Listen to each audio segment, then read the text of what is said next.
Line को गौर करिए। बिरहा में मरी हजार पथार बिरहा ना समझ में आई तो बिरहा का कोनो मतलब ना भाई। भाव लगल भूमिका में आओ मास्टर।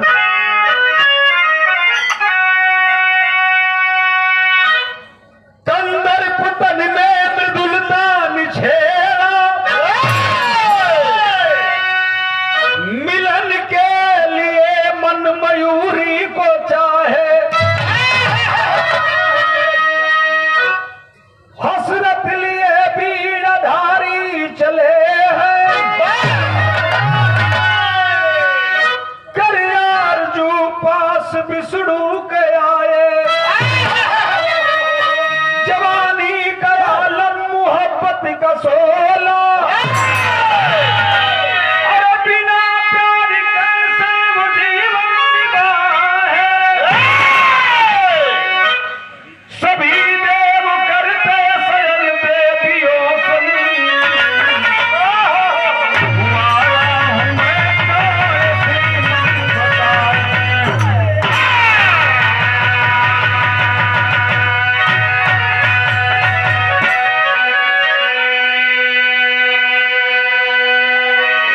ए भैया बात को समझ ली है।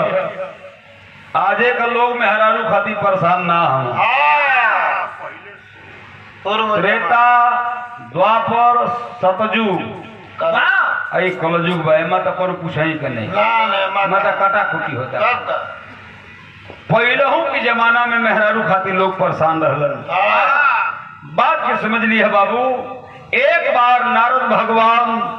स्वर्गीय सितार लेहले जात रहलन जंगल का रास्ता से। काम देव देखमा कहला कि रुको रुको ये दुनिया से मजा लेना। एनी का बात ओनी ओनी का बात एनी करला। आज इनसे हम मजा ले आओ देखला ना ताव काम देव उनके ऊपर जाके सवार हो गई ना। और जब काम देव भैया आप लोग सोच लिए कहीं ऊपर काम देव सवार हो जाए तो क्या खोजी काम देव विस्फोट हो गए। कौन करे यार इतना गड़बड़ा गई। ये तो हमारा के मेहरारू चाहत नहीं है। हाँ तो बुढ़ती अंबर से सागर में सर्वी स्टार बजौते जहाँ विष्णु भगवान देवी देवता गंधर्व सबके बुलाई के बैठा के पंचायत करत हुआ। वही पंचतिया में बाबू नारद भगवान पहुंचलन आ जाके कहलन कि विष्णु जी बंद करा मरवा है पंचायत। कहना का है कहना की तुहार पंचायत हम चले दे बोई कहना का है क्या बात है। तब अपनी दिल के उद्गार के नारद भगवान रखलन मास्टर बिरहा में तन कवारी करू लाइन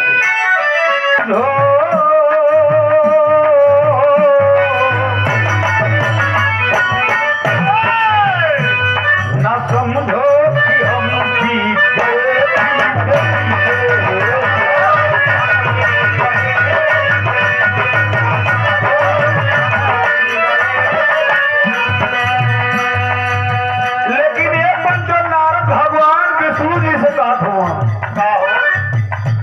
क्या जीवन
कि कहो विष्णु जी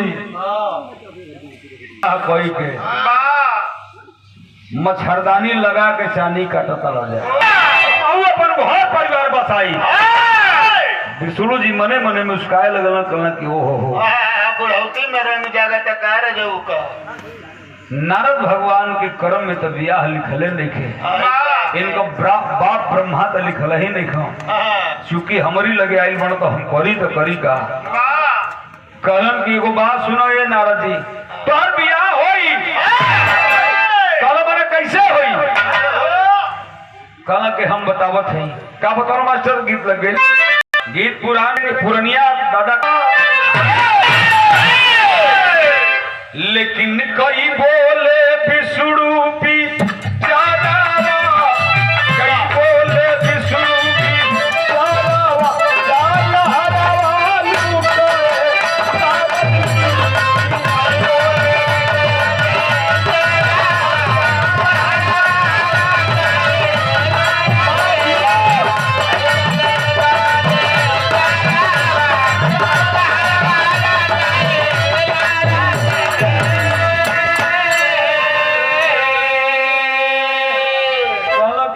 तू पगले हो कहा लहरा सरोवर सभी अप्सरा आती है अरे जल किलोल करती आपस में अरे मध्य तरग नहाती है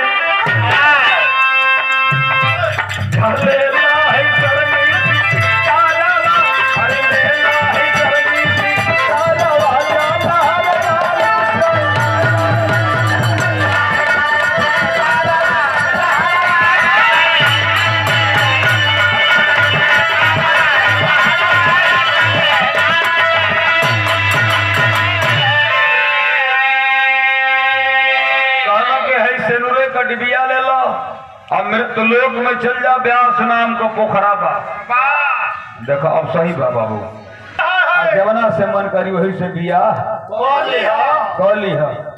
नारद भगवान सेनुरे का डिबिया लेहलन बाबू कहलन कि जाए विष्णु जी ये तो हर नेकी हम भुलाई बुलाई ना भुलाई जिंदगी में कबू ना भुलाई हो भैया सेनुरे का डिबिया लेके चलन है नारद भगवान आ गेलन कहा वही व्यास पोखरा पर और जब व्यास पोखरा पैलन बाबू तो एगो ना तरी से आपका ध्यान किधर है मधुशाला इधर है बाबू हमारे बाबू कहल ना कि जब बिरहा के हो तू गावत हो आके वो सुरती शुरू जी चला 100 को मेहरारू का 150 500 400 बड़ी सा वही पोखरा के चौतरा पर बैठ गई जितना लड़की नहा नहा के जाती से खाली कहता न कि ठीक तो बिया चुटकार बिया बान्हत तो बिया अरे गजब कमरियो ठीक बा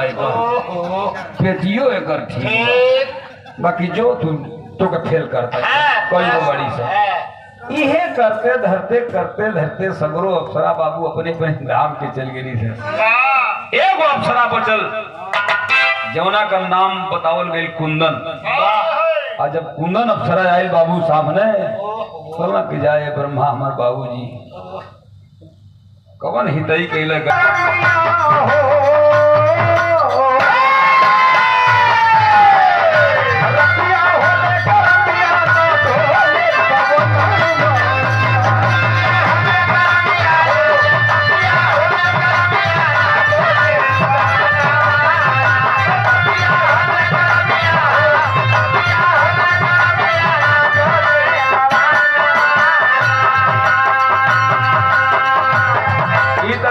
बाबू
तोह से बियाह करो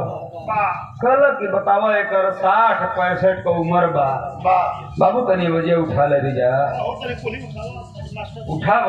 65 का उम्र बा पाकल दाढ़ी बा पाकल बार बा पीतम्बर ओढ़ले पहिरले बाई ये हमारा से बियाह करे आइल बा एक ही तमाचा खींच के मरलस बाबू नारद भगवान मुहे के बगल गिरना धूर में और मुहे धूर पुता के तू गुदा तो अगवा कर टूट गई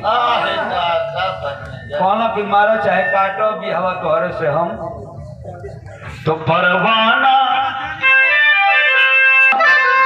यही के बुल्लू उस्ताद टेरी गाँव जिला हमारे कुल 10 मिनट 5 मिनट रहे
उस्ताद गाँव लेकिन है नारद जी के बात सुनो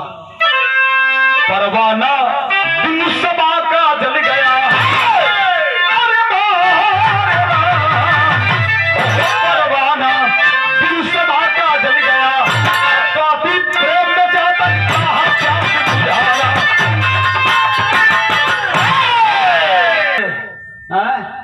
लज निके लगो कलश की लजियो न आवे तो हके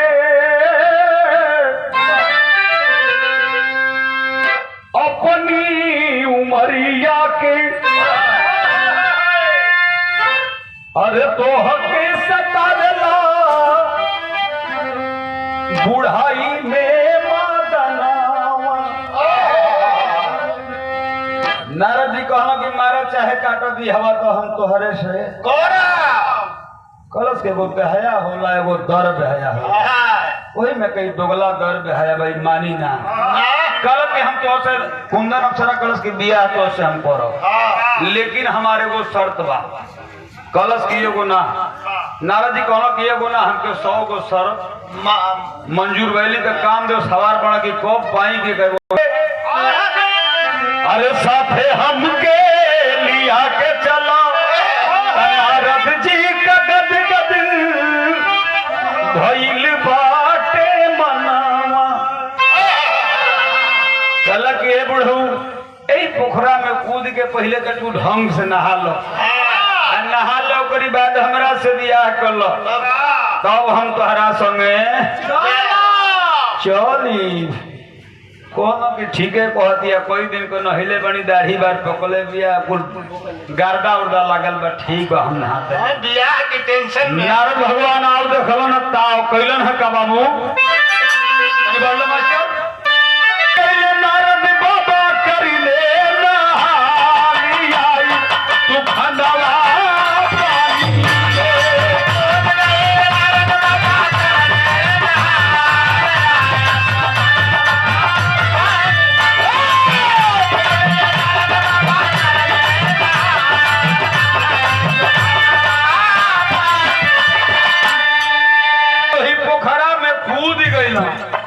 भाई देव स्वरूप हो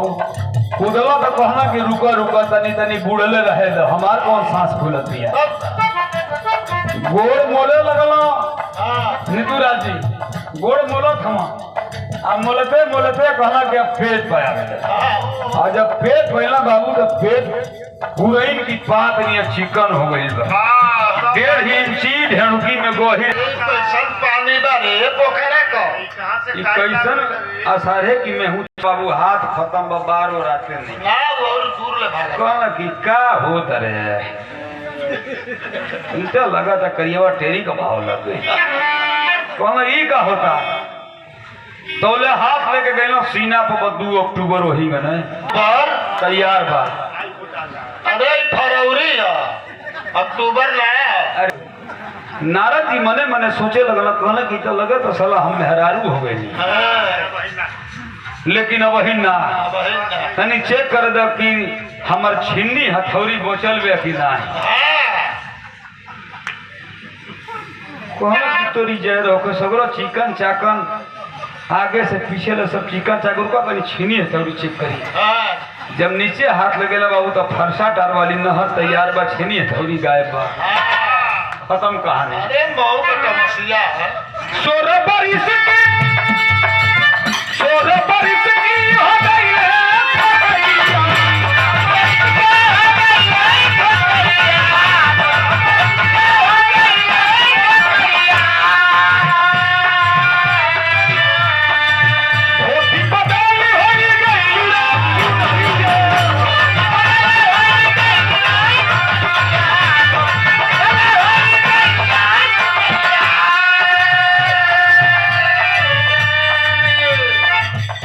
अरे पर तू को भइलिया नारी आइल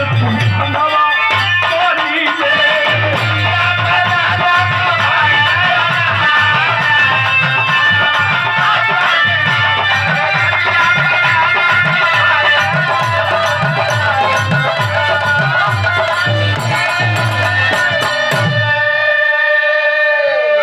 छक आए मदवा बिसुड़ुआ का कर देला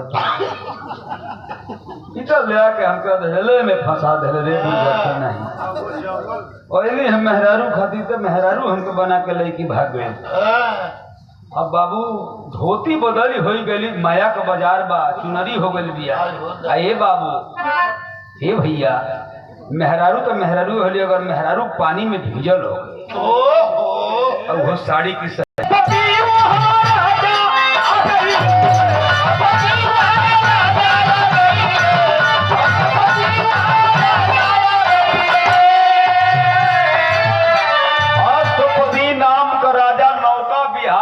के जात रहल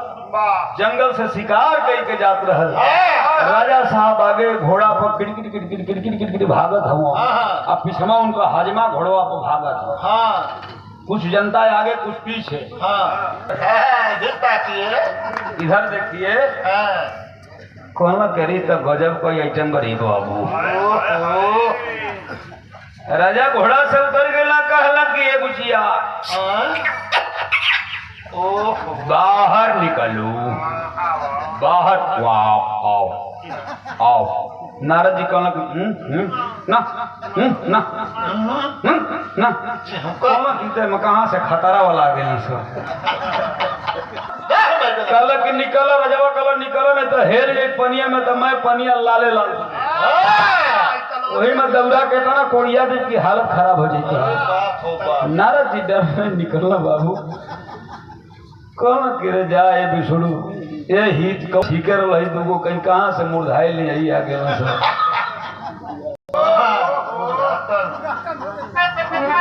पांच छो रानी है जातो जिंदगी भर दाढ़ी बार बनौली है राजा साहब ये लड़किया कर दे तो हम बिया करे कि हमारो जिंदगी पार घाट लागे हां वो इतना जिंदगी भर करोड़ हो रहा है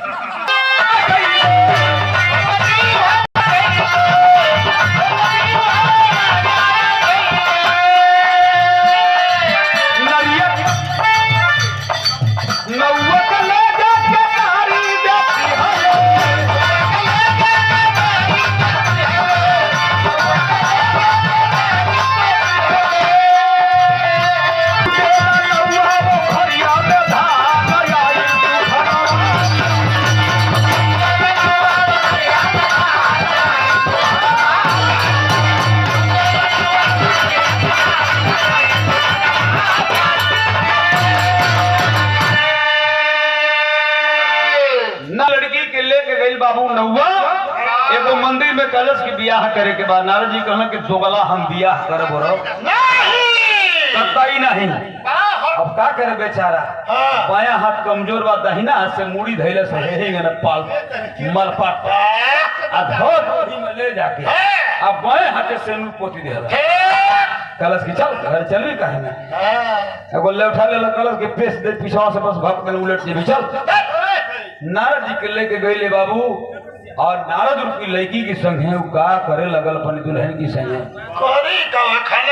12 बरिस में नारद जी 12 गो बाल बच्चा पैदा कर दे दादा साल भीतर और मैं खैलो के ठेकान नहीं के जिंदगी भर का चेहरा लगा है। नारद जी के बाबू परसोत धले हल कहला रे बाप दोगला की घर में हमको रहब हो नहीं। 12 गो बाल बच्चा पैदा कैल, 11 गो लड़का आ एगो लड़की पैदा कैलन। मर्द मेहरारू में झगड़ा होके लगल, एकर हमेशा टारस भरले रहे। नारद भगवान कहना कि रे भाई एक बेर होला 2 बेर होला, जिंदगी भर तरचबे बढ़ल रहता वो साले का बैटरी डाउन ना हो खका। फिर गीतवा वे गीतवा के रे झाझर मलुआ जन छवैया ये बाबा अरे लगी है सुरुजवा की ज्योति हो। ये मलहा वाला कांड जब बोले रहली हम गरीबी का खेल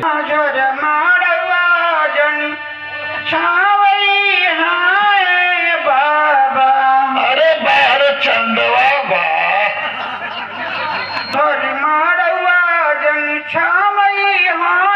बाबा लगी है सूरजवा की जोत के बड़ा झटका से खींचेली सब माई बहन लोग। एक गोल गाली तो दूसर की गोल गावेले ये क्या बोरा बैठल हमारी गौवा की लुगावा बाहर चंपवा बा एक ओरे पहुना हमार। एक गोल गाली तो दूसर की गोल भौजी वाली गोल आई। 2 फेल एक पास। भैया बिल्डर हो विदेश में बड़ा बड़ा भैया है ना कैसे कर जोगला अपन ले कौन से अरे ठीक है जोरे जोर जोरे पर पापा को घड़िया मांग ले तुगारो पर जोगला बारात आ गई जल्दी जो तो लेकर जाके कही कि ए पापा मम्मी घड़ी मंगली है तो वो भीती ना कहे कि तोहार मम्मी कहे कि मम्मी मंगली है हमारे भाई तो वही की मम्मी है खोल के दिया के लेके जा बड़की डायल वाली घड़ी वाले लोग भौजी लोग ई गावेला लोग तेजी में रहेला लोग दे सब अब हम का नंबर आ गए ई लोग आई लोग तो कह लो कि मिजिल शामी बिल्लाह ला ला ला मिजिल शामी बिल्लाह ला ला ला मिजिल शामी बिल्लाह जरा टारस की खादों में डाल दूंगी जरा टारस की खादों में डाल दूंगी जरा टारस की खादों। अब दूसरा जींस टी शर्टवा वाली है छोटवा की कोनो मड़वा में जेबे त न एक एकदम नहीं हमर मामा रहता हूं गुजरात तो बचपन से पंकज हम कहने हेलो हाँ मामा बोल रहा था कहना अरे मैं क्या बोलता हम कहने क्या बोलता अरे वो इंद्रजीत की शादी मैंने तय कर दिया है उधर ऑर्केस्ट्रा मंगने का बिरहा नहीं मंगने का। हम तो ठीक है मंगने का तो मेरे को क्या करने का ना बराबर से कर देने का। हाँ ठीक हो बिरहा को देना ऑर्केस्ट्रा बराबर के दुआरे पर एकदम हकीकत बताओ तनी बड़का करियो बेग ले लो हम मामा हमको कोई पैसा खाती कमी ना रखा कहला कि एक काम करने का तेरे को मैं बताने का। हम कहने कि तू बताने का बराबर से कहा तो मैं कि ए तू एक काम कर ऑर्केस्ट्रा की तरफ तू जाने का उधर देखने का और मैं मड़वा में बैठने का। हम कहने कि एक काम करने का बेग हमको देने का अब तू ऑर्केस्ट्रा की तरफ जाने का। अब हम गई मड़वा में तो ले अब गवैया आदमी खूब कही बबन प्रधान पंचल जी मर गए नहीं तो रिश्तेदार सही कहता नहीं रिकॉर्डिंग भाई बहुत जना सुनत आ तोले 2-4 गो लड़का है कुछ पागल चुतिया जो पढ़ल लिखल नहीं कहा सा हमन का भाई एमए बीए करी हमके बहुत जाए रथिए में है करिया चश्मा लगा लेता अच्छा टोपी साला को पहिरे के पते दिखे हाँ बीए रो पी के कैसे कहता अरे पंकज भाई हम करे भाई तक समाड़वा में तनी जगह ही कम बात नहीं जा बाबू। अरे मेरे यार की शादी है पंकज भाई क्या बात है आप तो हम लोग के शेर हैं आपको जैसा कोई कलाकार हम तो ना ही लोग बैठा जाते बैठा जा तो ई लड़कियन के इम्प्रेस करता हूँ सही लड़का वही में कहता अरे हलाओ बाड़ू सेठ मैं क्या बोलने का अरे मेरे अकाउंट में 10 लाख रुपया डाल देने तो हम कहने हितवा का जिंदगी भर का कमाई है कि 1 महीना का कमाई है उ लड़कियन के इम्प्रेस करता से जो नहीं कुछ हिया बैठल बस उनके मैंने फंसावत हम से बुझ सकी कुछ पैसा कमाई चलो तो इहो कम नहीं की सब वही में बोले कि खींचत ये मोबाइल भले माई बकरी बेच के दे ले हाँ एयरटेल का मोबाइल अरे वो लड़किया को कहती है हम सब सुनत नहीं वो लड़किया कहती है हेलो बच्चा अरे नहीं यार हम लोग तो सुनीता की शादी में आए हैं कल संडे मंडे देखते हैं तीसरे दिन विद्यालय आएंगे नहीं वो मम्मी तो कही है ना पापा बोल रहे हैं ना वहाँ गए हैं विदेश में लोग एप्पल की मोबाइल हम 500 ले लेंगे एप्पल की मोबाइल लेके आएंगे उसी में अपना फोटो खींचेंगे लो तू हित बहाता उन्होंने तो हम लोग को उल्टा बहाता और जब कुछ कहे बस वही गजवा नहीं लेकर हमारे मुँह को फेंक दे अरे पंकज भैया हम की बात तो वही में बहाना था तो नहीं बहाना था अपने तो लोनी से हमारे मामा मुँह फोड़ ले खून बहावते आवत नाकी में खून गिरता हम कहने की अरे मामा ही का हो गई अरे साला बहुत मारता है हम कहने कहाँ मारता है ऑर्केस्ट्रा में डांस करने के लिए हम रोक दिया बहुत मारता है हम कहने की ना ऑर्केस्ट्रा करवाओ ये ऑर्केस्ट्रा हो बिरहा हो ताही लड़किया कुछ हिया लस्टा में गाते से कि हम हन का नंबर आ गया ई गाव तरीसा पता नहीं हन का कौन ट्यूनिंग कैले ई गाव तरीसा इंगे ये कच्ची रोटी हेते अरे वाह हवा में उड़ी लागल गत्ती रंगवा की मुछिया है अरे वाह बिना स्वरवे में चाप देते हैं पंडितवा चलो पंडितवा कहने के भैया दिया धन्य होकर हम करते उन्होंने हरी लाल कर रहा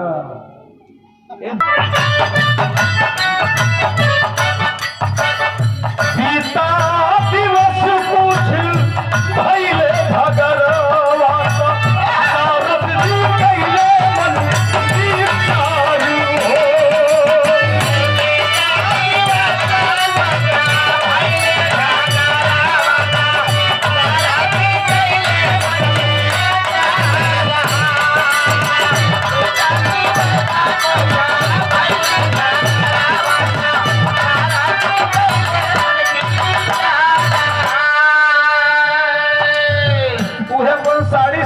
पहिर के बाबू वही जंगल के रास्ता से गईला जब गईला तो वही पोखरवा के देख ले कहला कि यह साला पोखरा हमार जिंदगी बिगड़ले यही में कूदब यही में अपन जान देते पोखरा में कूदी गईले भिन्नु सरवा पोखरवा में कूद के नकिया बोते गले और जब 2-3 मिनट भीतर बस हचा के ऊपर आ गए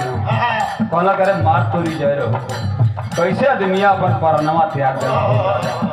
कहना करे बाप ऐसा गलती ना हो और जब नारद जी ऐसे ही अपन मुंह को छलन हो तो लोगों का दाढ़िया पोखरा में कूदी गईले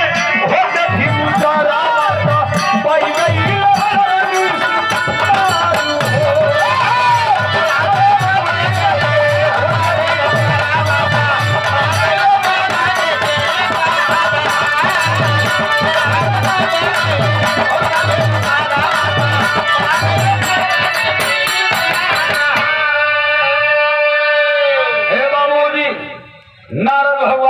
शरीर को पावे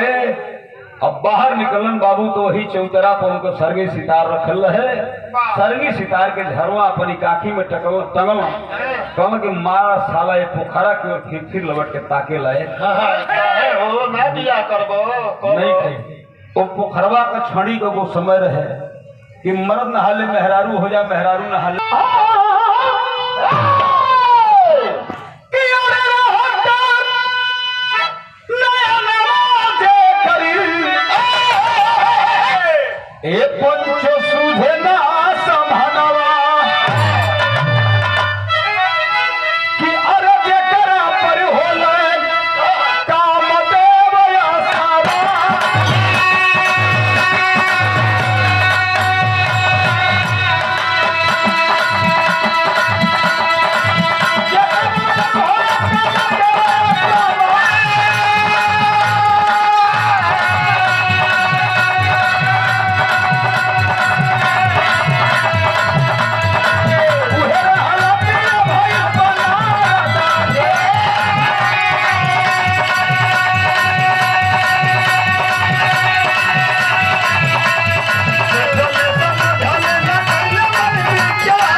दिने दिने का बेवरा दिने दिने का समय बाबू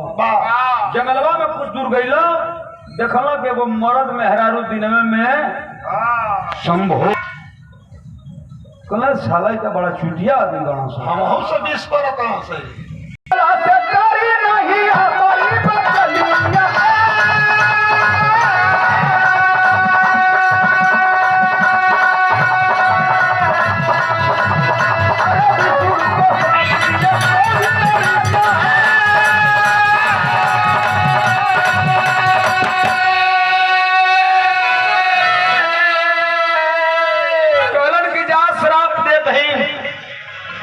कि आवे वाला समय में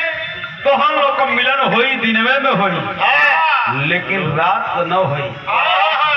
तनकी सागवा पढ़ना तो विष्णु जी का होश पर देखो बाबू यह समय बिरहा मोड़ लेता हंसी मजाक हो गई विष्णु जी के श्राप दहलन की जाए विष्णु जी एगो नारी खाती ए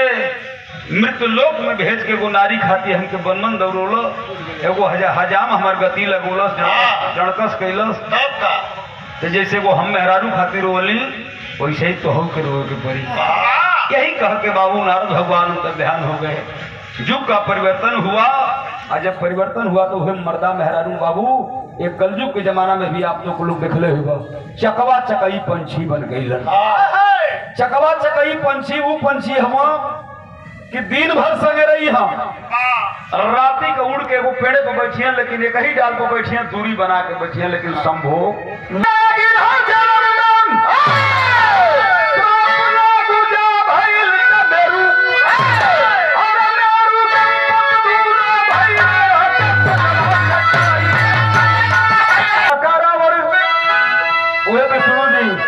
चकवा चकई हो गई दशरथ का बेटा भैला पैदा भैला वनवास हो गए और जब वनवास हो गई तो रावण सीता जी के हर के लेके चल गए तब विष्णु राम जी कहा कि हे खग मेरी का हे मधुकर सरायनी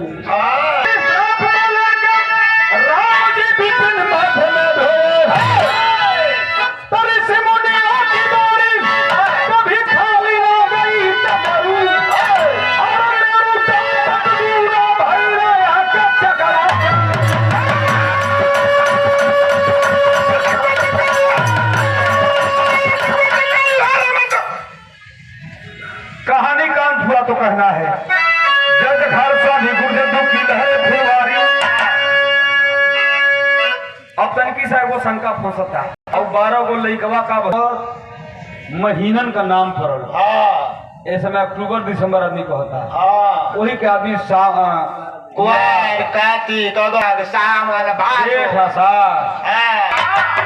कहानी का अंत हुआ जय खालसा भी गुर्जर की लहरें फुलवारी इसी तरह